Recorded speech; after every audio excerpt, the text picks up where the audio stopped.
Kay Yulo. For, Kay Carlos Yulo, sir. well, why not? Yeah, I don't see why not. You know, he deserves everything that anybody is willing to give him.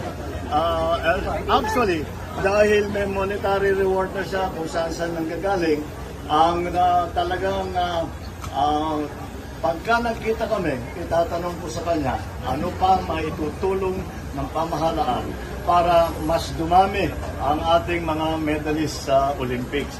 At nadaanan niya lahat yan. He went to the Tokyo Olympics. He has now won his 2 gold medals in the Paris Olympics. Kaya kung ano pa ang aming gagawin.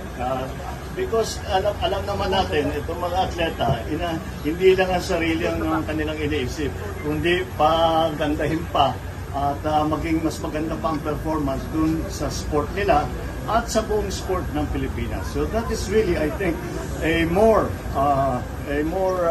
significant effort. And that's why I will ask Kaloy Yulo, ano ba talaga sa palagay niya? Ano pang pwedeng gawin ng pamahalaan para dumami ang ating